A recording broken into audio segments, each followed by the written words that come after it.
Thursday the 16th. So I had a flight, you know, usually Steve schedules my flight for the crack of dawn, and I'm not a morning girl, right?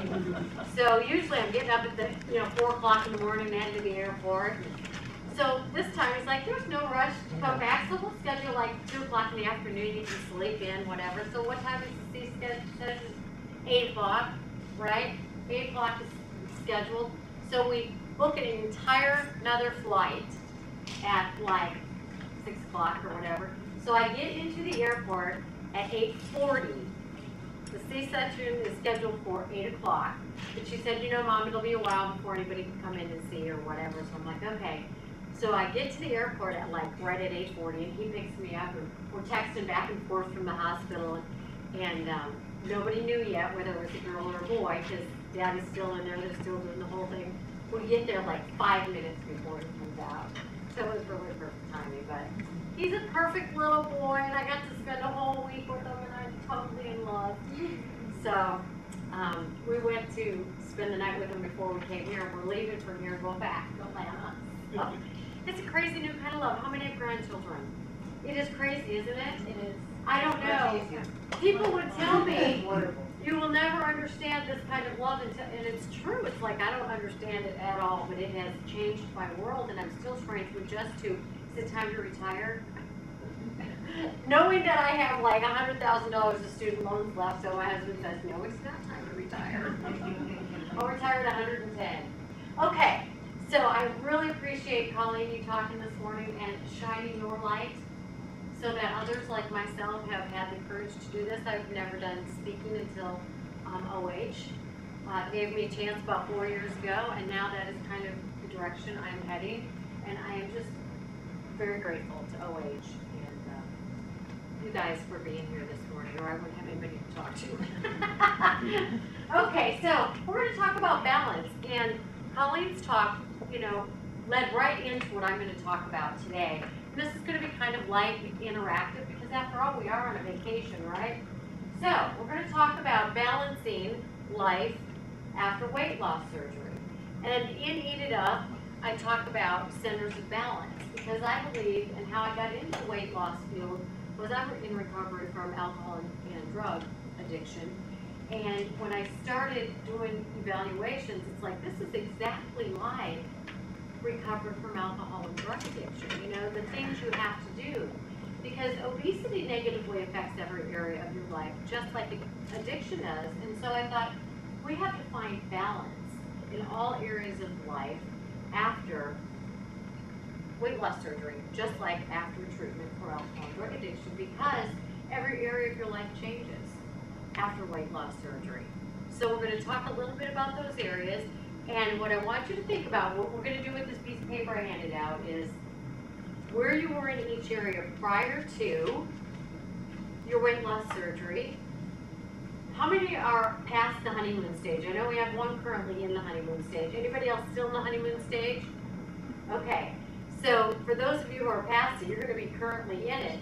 Where you're at with these areas in the honeymoon stage, and then where you're at currently in terms of balance. But you'll understand as we go through. Now I'm going to try this little clicker and see how I do with it. Oops. I was overly zealous. Okay. Well, let me go back one slide. Oh man, I'm not going to be doing this well. Okay, don't look. Close your eyes. Like get a grip on the, I'm going backwards. Colleen, help me. Do you want to go back? I want to go backwards, but I think, Up is back. yeah, that's what they say. I'm going back and forward. Hang on, I'll get there. I went way far. Nobody's looking, right? Nope. Okay. Ta-da. They did not teach me in school. And it's only essential. And not only that, anything electronic heats me. It's allergic to me. Okay, I didn't learn a whole lot in Ph.D. school except how to read really fast. But one of the things that I learned really, really, really well was that in life, the happiest people are the people who are the most balanced. And that that, you know, that whole physics thing, for everything there's an equal and opposite reaction. Well, one of the things that they drilled into our heads a lot was, for a lot of psychological issues, like we'll take dependency, okay? There are people who, and we'll kind of get into this in the social aspect of your life, who, you know, Simon and Garfunkel, I'm a rock, I'm an island, I need nobody. Okay, they're the extreme on this end where I don't need anybody, right? Don't want anybody in my life, don't want to deal with it, never want help, etc. Then there are people who can't go to the bathroom by themselves, like most women.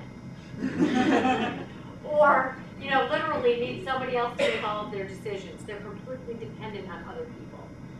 Both people, the complete person who needs no help and the person who can't make any decision on their own, have an issue with dependency.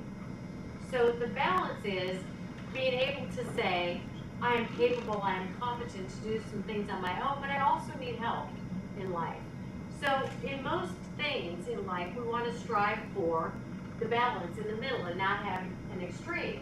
But what happens with addiction or with obesity is we fall out of that. Okay, so obesity negatively affects all areas of your life, right? It affects your weight, duh. It affects your ability and your desire and your motivation to exercise. And if you want excuses now that you're not overweight, Beth has a list, I heard. It affects your diet, and I don't mean going on a diet, I mean diet as in what you eat on a regular basis. It affects your social life. We're going to talk about each of these separately. Your career and what you do for recreation, and it affects your thoughts, feelings, and behaviors. And I'm so glad you touched on that, calling the feelings and the thoughts. So these are the areas we're going to talk about. We'll do them one at a time if I can run this thing, right? Okay, weight. There's a balance with weight, right? We have the extremely underweight, and I will share with you that when I was in college, I was extremely anorexic, like 89 pounds. I'm 19 years old. That is extremely unhealthy, right? And then there's morbid obesity on the other end of that spectrum. And you know, these two things have a lot in common. I heard Tenny McCarty. You guys know who Tenny McCarty is?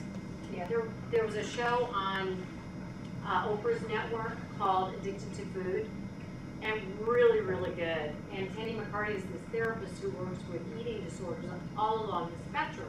And she had this show, and she actually had some weight loss surgery patients on there, because whether you're anorexic or morbidly obese, you have tremendous body image issues, right? In fact, my friend Sally, who you guys will see me with on this cruise, because she's here with us, still sleeping apparently. She said to me last night, she said, you still have the disease. And I'm like, I do still have the disease.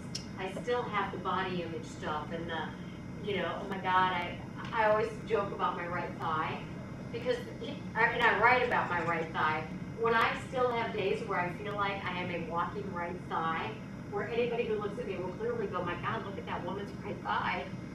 It's as big as the ship, you know? That's how it feels to me in my head, and it's always my right thigh.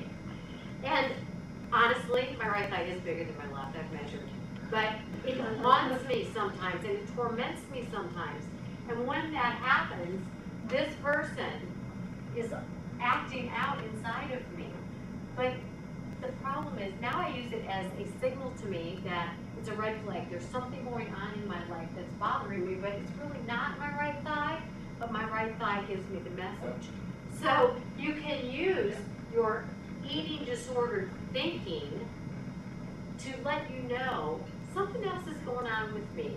You know, I focused it on my weight for so many years that this is where I immediately go. But if I say it's really not my weight, what else might be bothering me? So use it as kind of a red flag to say something's going on. All right, so there's also healthy weight. But even if you're at a healthy weight, you know, I'm at a healthy weight for my body, and most of you are now at a healthy weight for your body. Sometimes the disease, which is in my head, will rear up its, you know, its ugly head. So pay attention.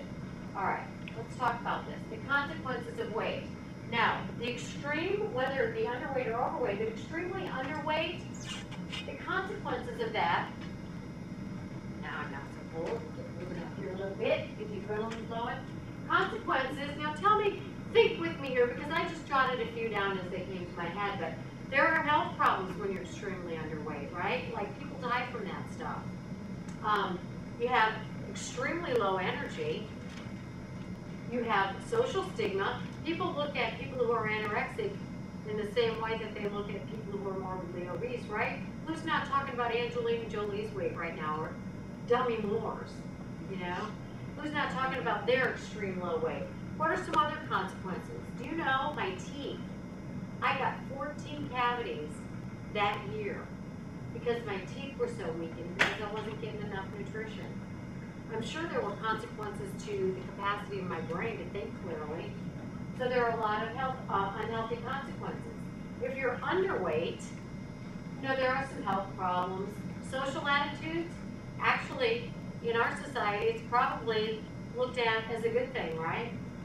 That's pretty tragic, really, because underweight isn't healthy either. Can you think of any things that I missed here about being underweight or extremely underweight that would be consequences? Oh, God, absolutely. The mental health issues. Like with the morbidly obese, often, not everybody, not one thing fits everybody, but the mental health issues I was suffering from were tremendous at that time. Talk about obsessive. When I do evaluations for weight loss surgery, a lot of times people will tell me I woke up thinking about food, I thought about what I was going to have to look. I woke up the same way. I thought about food and calories and how to burn them from the time I woke up until the time I went to bed. And what I know now that I didn't know then is that was preventing me, actually saving me in kind of a way. It was saving me from thinking about a lot of bad things that were going on in my world that I didn't have the skills to deal with. So that may be true on the other end as well. But there was tremendous depression, tremendous obsessive thinking, a lot of mental health issues. Very good point. All right. If you're at a moderate healthy weight, you know, physically, you're going to be at your optimal health. I mean, there may be other, you know, issues, but they're not comorbid to your weight. You have energy, hopefully good self-esteem. Not always, though. It'll flare up, right? The opinions of others, you know, it's like, oh, well, sometimes, you know, if you're coming from either end, it's like, oh, she can eat whatever she wants and not gain pounds. But that's probably not true, right? Have any of you read the Beck book? Yeah, I can't remember what's called. Ultimate Diet Solution? Yes, Yeah. yes. That is a fantastic book. If you haven't read that, I would really encourage you to read it. In fact, when I read that book, I said, oh, why didn't I read that? It's so good. But she talks about how people with a healthy weight, if you watch them in their lives, they typically, you know, if they go on a cruise, they'll overeat for a while, but they'll make up for it when they get home. Or they'll exercise more. It's not usually that. There are those people, small percentage of people who can eat what they want and, you know, don't gain weight. That's not the majority. So, you know, we're looking for moderation here, right? Overweight. When you're overweight, you have some health problems usually, right? Maybe not severe, but you have decreased energy. You don't feel as good as, you know, you might want to. Opinions, your self-opinion and opinions of others come into play. When you're morbidly obese, how many had comorbid health issues specifically related to your weight? You know, most people do. Your energy is low. There's a lot of fatigue. You don't feel like exercising. There's a lot of social stigma. What am I missing here in terms of consequences just related to your physical weight? Mental health. There she is. Hi, Sally. Everybody say good morning, Sally. Good morning, Sally. I was just slide in the I was just bring it all to a halt. I was just saying how you said I still have the disease. And it's true. I still have the head disease. on the spot. Sorry. She's been talking about you for hours. Oh, no, I'm not sorry. No, I'm not sorry, Del. She's known me 18 years. She knows I'm going to do that. Okay. Any other? The psychological here as well, right? Such joint problems because muscle and joint problems. Absolutely. It's almost impossible for us to sustain. Absolutely. And some of that happens for people that are struggling with osteoporosis. So true. Fertility. Fertility. infertility Yeah. on both ends of the Underweight, spectrum, right? you lose your menstrual I cycle, didn't and have it for a overweight, you year. can lose it. Right, right, absolutely, that's true, good points. Okay, so, here's where we come in now. I want you to decide, before surgery, where were you at? Were you extremely, where were you at on that? I'm not even gonna try to go there, but it looked like this, but it was way extreme. Moderate, low. Where were you before surgery? This is what you're supposed to write down here now. And what health consequences did you have? Related specifically to your weight, or any kind, not just health, but psychological or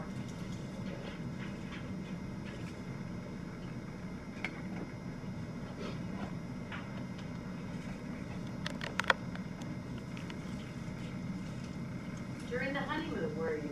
Some people end up too low weight for a while, right?